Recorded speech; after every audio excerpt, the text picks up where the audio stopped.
Oh, what's up, guys? I read Sports here, back to the video, and today we are doing NBA predictions. These predictions will include Coach of the Year, Rookie of the Year, MVP, Defensive Player, and your NBA champions. So I'm gonna get right into it. Please like and subscribe, and okay, let's get right into it. All right, I'm gonna start with Rookie of the Year.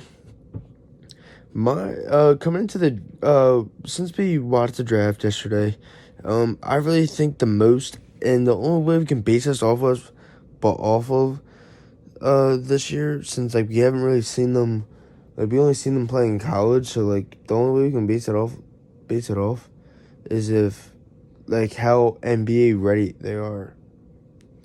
I feel like that James Wiseman is the most NBA ready, so I think he's my Rookie of the Year.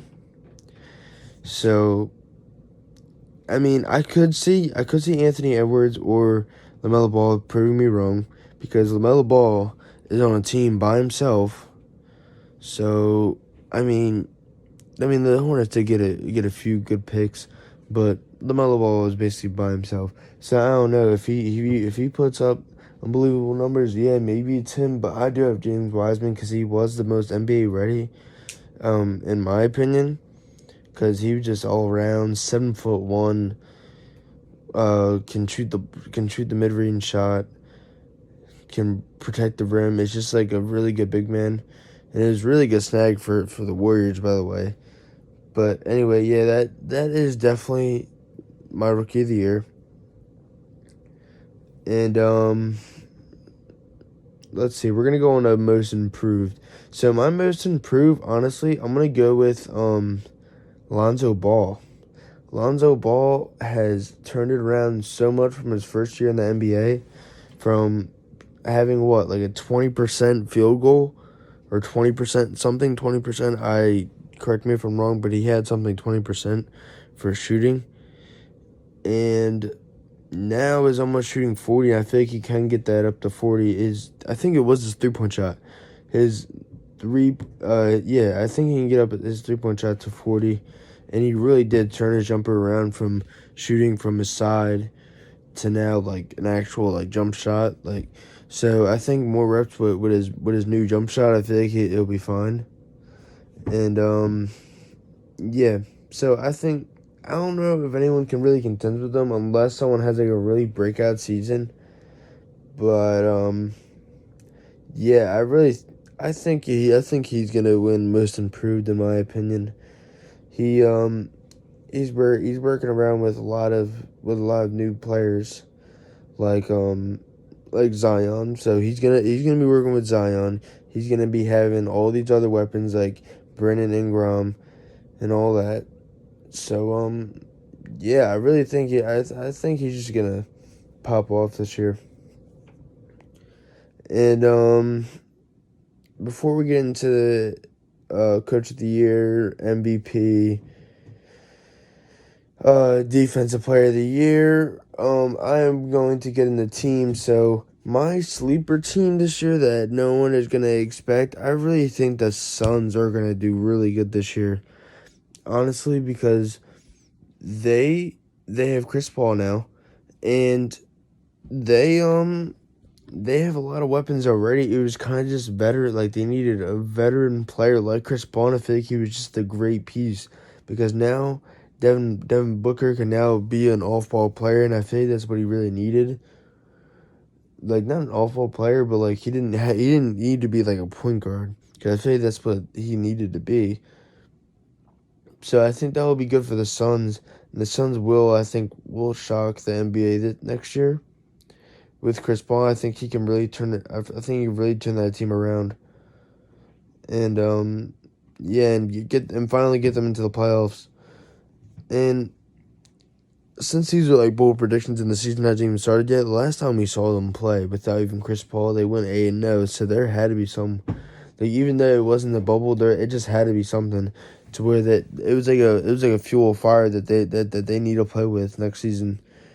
And if they do that, I think they'll be a pretty good team. Because Devin Booker is a pretty good player, and honestly, he's gonna compete for a lot of years with like Luka and all the other young guys. So yeah, that's a sleeper team. I think no one's really worrying about. I think people are watching them. It's like yeah, but anyway, my NBA champions. Depending, I think the Nets, with or without James Harden, are going to win the NBA championship. But then, like, I don't know. Say if something goes bad, like KD gets injured, or Kyrie gets injured, or something goes bad, my second option is probably gonna be the Nuggets. I'm a big Nuggets fan. I love how they play. Um, and honestly, they had a big chance of going to the finals last year. It's just that, like, I feel like none of them really had experience like that. So, I mean, I think they'll be fine. But, I think I have them in the finals, too. But, anyway. So, yeah, the Nets are my NBA champions next year. But it's bold prediction, so I do not know. And no one really knows anyway. My coach of the year, I definitely have to say Mike Malone, the Nuggets coach. He has coached that team so perfectly, and definitely changed their style of play. Like I kind of like how Nikola is kind of like their point guard at times, making the plays, like their main facilitator. I feel like they need to keep on doing that. And yeah. So yeah, I got Mike Malone. They did just pick up R.J. Hampton, so I think that's going to be a big improvement for them to have a backup point guard. And yeah, I'm excited for that Nuggets team. And okay, now we're getting to it. My defensive player of the year. I feel like they need to stop sleeping on Anthony Davis. I feel like Anthony Davis might win it next year, depending on how he does, but I definitely think he might win it next year. He should have won these past few years, but I don't know. So yeah, I got him. I got him for defensive player of the year. And for my MVP finally, I have Nikola Jokic.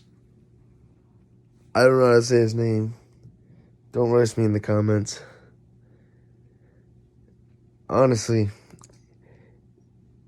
he's the most unique player I ever saw play the game of basketball. And he honestly is gonna shock a lot of people, in my opinion. I am a little biased. That is my favorite player in the NBA right now. But yeah, he's my MVP. But if you guys